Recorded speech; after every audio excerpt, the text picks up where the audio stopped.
पिंकी जैसे जो किरदार है ना हमारे सिस्टम के मुंह पर बहुत बड़ा तमाचा है। लेकिन अब ये नहीं बताया जा रहा कि पिंकी के इस नेटवर्क में कौन कौन उसके साथ शामिल रहा है। फिर एक वॉइस मैसेज जिसमें वो बकायदा ये कह रही है कि अगर मैं पकड़ी गई तो मेरे ही नंबर से एक मेल आपसे रब्ता करेगा, यानी कारोबार नहीं रुकेगा। अब इसमें कराची, लाहौर और इस्लामाबाद बड़े नुमाया हैं जो उसके नेटवर्क पे शामिल थे और जहां उसका धंधा अरूज पर रहा है। अभी आप पुलिस की नेग्लिजेंसी का अंदाजा यहाँ से लगा लें कि जो एफआईआर उसके खिलाफ दर्ज की उसमें उसके घर का जो एड्रेस है वो भी गलत लिखा गया। तो इसका मतलब है कि ये बात तो बिल्कुल क्लियर है कि पुलिस की सरपरस्ती के बगैर ये धंधा नहीं था चल। और एक खतून जो सिर्फ कोकीन सप्लाई नहीं कर रही, वो कोकीन तैयार कर रही है। वो खुद एक लेबॉर्ट्री है, उसने अपने घर में लेबॉर्ट्री बना रखी है। ये पिंकी फिर कुछ अर्सा बाद जमानत पर बाहर आ जाएगी और पिंकी का धंधा फिर चलता रहेगा। अस्सलाम वालेकुम नाज़रीन, मुअम्मर कज़ाफ़ी हूं तो फिर हाजिर है नए दौर के प्लेटफॉर्म से। नाज़रीन, हमारे बड़े ही प्यारे गेस्ट खुरम पाशा साहब सीनियर क्राइम रिपोर्टर हैं, लाहौर से हमारे साथ मौजूद हैं। इनसे हम जानेंगे कि कराची का एक केस के हवाले से पिंकी, जिनका एक नाम आ रहा खातून का, जिसे ड्रग कार्टेल और इस तरह की बेशुमार चीजें बताई जा रही हैं उनके साथ, ये असल हकीकत क्या है, ये मामला क्या है, इन तमाम चीजों को हम पूछेंगे खुरम पाशा साहब से। अस्सलाम वालेकुम खुरम भाई, क्या हाल है आपका? जी वालेकुम सलाम, कैसे हैं आप? ठीक हैं? बिल्कुल सर, मैं ठीक। लेकिन ये क्या मामला है सर? इतनी पावरफुल खातून के वो थाने में जाए, कहीं भी जाए ना उसको हथकड़ी लग सकती। अच्छा भाईजान, सबसे पहली बात है, अब चूंकि मॉल रूफ पिंकी बहुत ज्यादा डिस्कस हो गई भी है और आजकल इलेक्ट्रॉनिक और सोशल मीडिया की तो बहुत ज्यादा नजर में है। मैं ये समझता हूँ कि पिंकी जैसे जो किरदार है ना हमारे सिस्टम के मुंह पर बहुत बड़ा तमाचा है। खसूसन उन अदारों के मुंह पर भी तमाचा है कि जो मुंशियात के लिए काम करते हैं। पुलिस के लिए तमाचा है कि एक खतून के बारे में अब ये इंकशाफ किया जा रहा है कि वो कई बरस से कोकीन जैसा मुकरो धंधा कर रही है। अब इसमें एक बात बड़ी अहम है कि कोकीन कोई सस्ता नशा नहीं है, बड़ा महंगा नशा होता है और ये आम बंदा तो कर ही नहीं सकता। मोस्टली ये एलीट क्लास में यूज होता है और उसके बाद गुज़श्ता कई बरस से ये कॉलेजेस और यूनिवर्सिटी के स्टूडेंट्स में बहुत ज्यादा फैल चुका हुआ है। अच्छा, अब इसमें ये चीज तो सामने लाई जा रही है कि पिंकी के कारनामे, लेकिन अब ये नहीं बताया जा रहा कि पिंकी के इस नेटवर्क में कौन कौन उसके साथ शामिल रहा है। इस हवाले से आवाजें तो बुलंद होना शुरू हो गई हैं। अब अल्लाह करे कि जिस तरह आवाजें बुलंद हो रही हैं, ये वाला केस भी किसी अपने अंजाम तक पहुंच सके और वो अशराफिया जो एक माफिया भी है, जिसके बलबूते पर इतने साल से पिंकी ये कारोबार अपना चमकाए बैठी थी, वो भी बेनकाब हो। अब इस वक्त मैं ये समझता हूँ कि वो जो माफिया है जो इस नेटवर्क का हिस्सा था, वो जाहिर है सबको पता है कि उनका जो मेन एक किरदार था पिंकी गिरफ्तार है, पुलिस की हिरासत में है। वो भी अपने बचाव के लिए हाथ पांव मार रहे होंगे और उनकी पूरी कोशिश होगी कि किसी तरीके से भी हमारे नाम ना आए। हो के इन्वेस्टिगेशन में बहुत सारे नाम तो उसने बता दिए होंगे। अब आपने जो उसकी ऑडियोज सुनी है, उससे आपको अंदाजा होना चाहिए कि वो कितना घुमंड था उसे अपने नेटवर्क पर, अपनी ताकत पर, अपने तल्लुकात पर, कि वो चैलेंज दे रही है किसी पुलिस ऑफिसर को। ही एक वॉइस मैसेज उसने किया हुआ था जिसमें वो कहती है रोक सको तो रोक लो। और उसके बाद फिर एक वॉइस मैसेज जिसमें वो बकायदा ये कह रही है कि अगर मैं पकड़ी गई तो मेरे ही नंबर से एक मेल आपसे रब्ता करेगा, यानी कारोबार नहीं रुकेगा। अब इसमें कराची, लाहौर और इस्लामाबाद बड़े नुमाया हैं जो उसके नेटवर्क पे शामिल थे और जहां उसका धंधा अरूज पर रहा है। और आपको पता है कि ये जो पार्टीज होती हैं एलीट क्लास की, उनका सबसे ज्यादा रुझान ही लाहौर, इस्लामाबाद और कराची में है। ये बात किसी से ढकी छुपी नहीं। लेकिन चूंकि वो लोग असल में इस मुल्क के मालिक तो वो लोग हैं ना कि जो ये पार्टीज का इनेकाद करते हैं और उन पर हाथ कोई नहीं डाल सकता।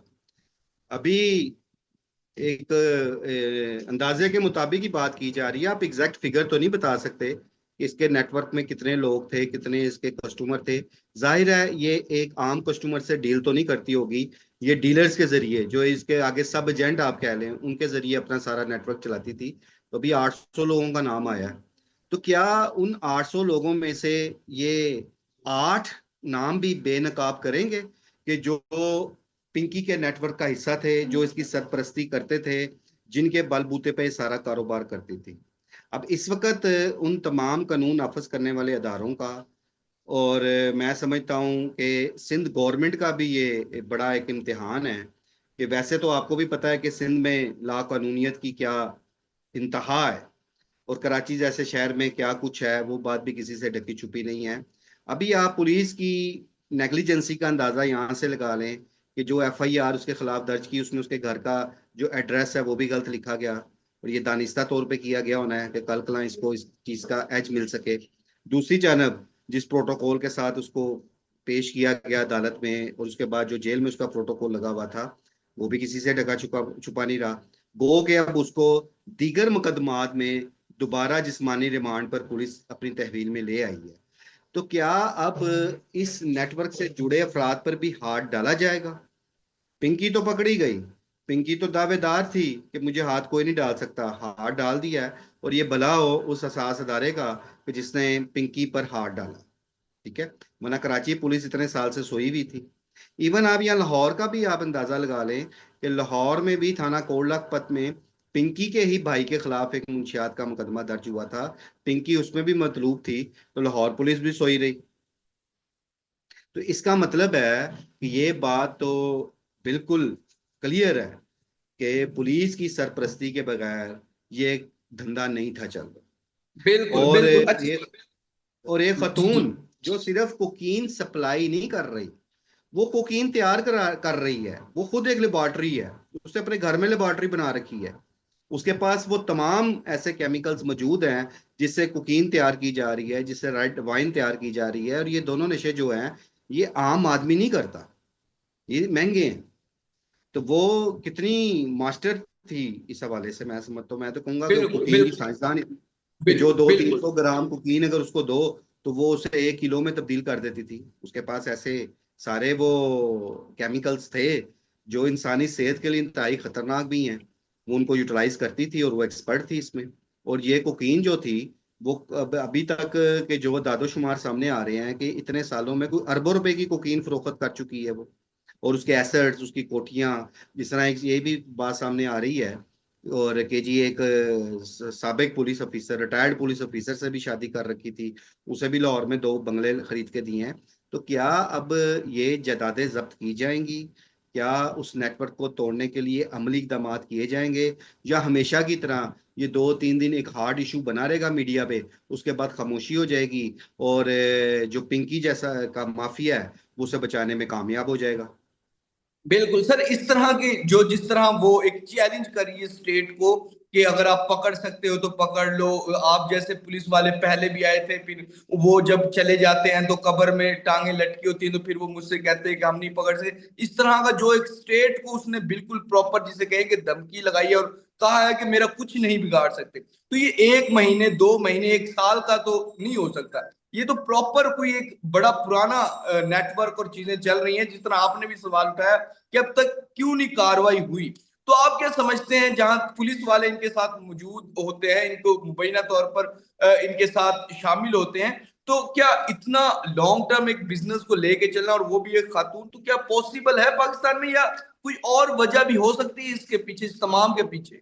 देखिए, मैं आपको लाहौर की बात कर लेता या पंजाब की हम बात कर लेते हैं कि साला साल से मुंशियात का एक जो धंधा था वो बड़ा रूज पे रहा है, कभी भी नहीं रुका। अब जब सीसीडी ने इकदाम किए कि मुलजमान को उनके अंजाम तक पहुंचाने का जो एक अग्रेसिव फैसला किया, जिसपे सीसीडी को बहुत तनकीद का निशाना भी बनाया जाता है कि मावरा अदालत कत्ल किए जा रहे हैं, तो पंजाब में मैं ये तो नहीं कहता कि मुंशियात फरोशी खत्म हो गई है, मुंशियात अभी भी फरोख्त होती है। बस फर्क सिर्फ ये है कि अब थोड़ा महंगे दामों में मिलती है। लेकिन जिस रेशो के साथ पहले मुंशियात फरोख्त होती थी, जिस तरह मुंशियात फरोश दंदनाते फिरते थे, अब वो चीज यहाँ पर नहीं है। सीसीडी के इकदाम की वजह से बहुत हद तक उस पर कमी पाई जा चुकी है, 100% नहीं, बट बहुत हद तक कमी पाई जा चुकी है। जबकि अगर आप कराची की अमूमन सूरत हाल अमन और अमान के हवाले से देख लें कि आज भी क्राइम की रेशो कराची में क्या है। आज भी वहां पे डकैती की वारदातें कितनी ज्यादा हैं। आज भी वहां पे पिंकी तो एक किरदार सामने आया ना, पता नहीं कितने किरदार इस वक्त होंगे कि जो वहां पे मुंशियात फरोशी का मुकरो धंधा करते होंगे। तो बात सिर्फ ये है कि ये कोई भी क्राइम हो, कोई भी क्राइम हो, वो कभी भी पुलिस के बगैर मुमकिन नहीं है। और पिंकी का जो नेटवर्क है वो कोई निचले लेवल पर नहीं है, उसका आला सतह पे उसके तल्लकात हैं, आला सतह पे उसका नेटवर्क था। सिर्फ इस वक्त इम्तिहान ये है उन अदारों के लिए भी कि क्या उनके ऊपर हाथ डाला जाएगा। हम तो इस बात का अब इंतजार करेंगे कि पिंक के नेटवर्क से जुड़े लोग कब बेनकाब हो, वरना बिल्कुल बिल्कुल। ये पिंकी फिर कुछ अरसा बाद जमानत पर बाहर आ जाएगी और पिंकी का धंधा फिर चलता रहेगा। जो लोग उसके साथ जुड़े हुए हैं उनको नवाजती रहेगी, अपना काम चलता रहेगा। कोई भी जुराइम पेशा शख्स, खा वो कोई भी जुर्म कर रहा हो, वो अकेला नहीं खाता, ना अकेला खा सकता है, कि जब तक वो उन तमाम लोगों को साथ ना मिलाए कि जिन्होंने कल कला उसको पकड़ना है। तो ये बात तो हमारे मुल्क में बड़ी आम सी है, ये कोई इतनी बड़ी बात नहीं है। मैं ये कहता हूँ, मैं क्या कहता हूँ, हर शख्स को इस चीज का पता है कि पुलिस की मिली मिली भुगत के बगैर कोई जुर्म नहीं हो सकता। बिल्कुल बिल्कुल। अच्छा पाशा साहब, एक चीज और है, जिस तरह आपने भी बताया कि उसने कहा है कि मेरी एक मेल जाएगी और ये बिजनेस इसी तरह चलता रहेगा, मैं चली भी जाऊं, मुझे गिरफ्तार भी कर लिया जाए। तो सर अगर मतलब कि एक पिंकी को पकड़कर फिर भी नेटवर्क उसी तरह वर्क करता है, इसी तरह चलता है, तो फिर कैसे इसको कंट्रोल किया जाए, किस तरह, क्या इसको किस तरह स्टेट सर देखेगी देखें, आगे? इसमें फिर बात आ जाती है कि सीसीडी पंजाब की क्यों।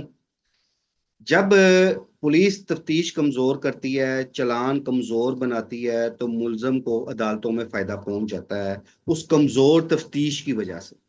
मुलजमान जमानत पर बाहर आ जाते हैं, और जब जमानत पे बाहर आने से पहले जितना अरसा वो जेलों में रहते हैं वो अपना नेटवर्क मजीद मजबूत करते हैं, उनके मजीद बाजू वहां पे बन जाते हैं, और बाहर आके फिर वही धंधा करते हैं। इसी तरह जब सीसीडी ने ये एक अग्रेसिव एक्शन लिया कि जिसमें एक मुबैना पुलिस मुकाबलों की एक लंबी फहरिस्त है जो शुरू हुई थी, तो उसकी बुनियादी वजह तो यही थी ना कि यही चोर डाकू कातल जानी, ये लोग जो गैंग रेप करते हैं, जो लोग दिन दिहाड़े लूट लेते हैं, जो लोग भत्ता लेते हैं, इन सब का क्या था कि अगर पकड़े भी जाते थे, ये जेलों में चले जाते थे, कुछ अर्सा अंदर रहते थे, जमानत पर बाहर आ जाते थे, क्योंकि तफ्तीश इतनी कमजोर की जाती थी, चलान इतने कमजोर बनाए जाते थे कि मुलजमान को अदालत में यह फायदा पहुंच जाता था कि जिसकी बुनियाद पर वो जमानत लेने में कामयाब हो जाते। और यही वजह है कि जुराइम कभी रुक ही नहीं सका, ना रुक रहा है, और आने वाले वक्त में भी रुकता नजर नहीं आएगा अगर यही सूरत हाल रही तो। अब पिंकी के खिलाफ पुलिस जितनी सिंसियर होकर तफ्तीश कर रही है, अपने महकमे के साथ सिंसियर होकर, वो नजर आ रहा है वो सिंसियर पिंकी के साथ है। जो वो आपको अगर जैसा बिलफर्ज ये वीडियो सामने ना आती है उसकी, तो किसी को पता नहीं लगना था कि उसको क्या प्रोटोकॉल दिए जा रहे हैं। किसी ने वीडियो बना ली उसकी, अदालत में भी बना ली, छतें भी बना ली, तो वो अब पता लगा कि जी बहुत था इसका नेटवर्क है। अगर ये चीजें वीडियो की शक्ल में सामने नहीं आती तो क्या पता लगना था। और एक और मैं चीज बताऊं, आज हम ये इस बात पे बहुत शोर मचा रहे हैं कि पिंकी दंदनाती फिर रही थी अदालत में, पिंकी को हथकड़ी नहीं थी लगाई, और ये जो इस किस्म के मनाजिर है ना, ये रोजाना अदालतों में देखने में नजर आते हैं। बासर मुलजमान को सिर्फ उस वक्त ही हथकड़ी लगाई जाती है कि जिस वक्त जज के सामने पेश करना होता है। जूं ही पेश किया जाता है, कमरा अदालत से मुलजम बाहर आता है, उसकी हथकड़ी खोल दी जाती है क्योंकि वो बासर होता है। तो ये प्रैक्टिस तो अदालतों में आम है। और ये किसके जरिए हो रही है? पुलिस के जरिए हो रही है। जो पुलिस पेश करने जाती है वही प्रोटोकॉल दे रही होती है, उसी ने उनको मेहमान बनाया होता है। तो आ जाके सारा मंबा जो है, और सारी बुराई की जड़ मैं समझता हूँ मुतलका पुलिस ही होती है, कि जो जुराइम पेशा अफराद को तहफ़्फ़ुज़ फराम करती है, जो उनको प्रोटोकॉल फराम करती है, जो उनके लिए रास्ते आसान करती है। बिल्कुल बिल्कुल। अच्छा सर, जिस तरह ये बताया जा रहा है कि ये कोकेन खाली ये तो नहीं ना कि सेल आउट होती, सेल होती, लेकिन इससे तो बहुत सारे लोगों की जानें भी जाती हैं। तो ये ना सिर्फ एक कोकेन बेचने का नहीं, बल्कि ये तो एक कातिल है, मतलब ये पूरा नेटवर्क ही लोगों का कातिल है। जिस तरह अरमगान को भी इसी तरह इसी किसी नेटवर्क के थ्रू जिस तरह वो उसको मारा गया, तो ये तो एक मतलब कि लोगों की जानों से खेलने वाली चीज और ये मामला आता है। बेशक बेशक ये कोई फायदेमंद चीज नहीं है।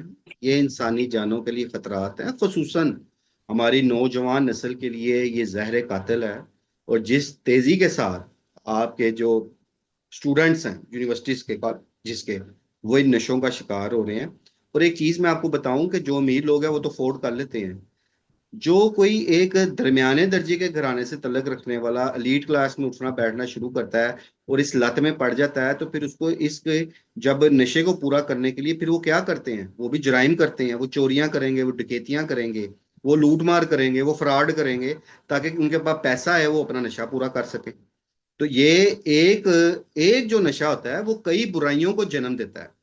उसमें जहाँ इंसानी जानों को तो खतरा, तो बहुत सारी मौत हुई हैं उसमें। यहाँ हमारे लाहौर में कई ऐसी मौत हुई हैं कि ये जो कुकीन होती है या आइस होती है, जब ये चूंकि पाउडर होता है, पाउडर फॉर्म में होता है, तो जब इसको वो क्या नाम है इस्तेमाल करते हैं, इसमें मिलावट की होती है।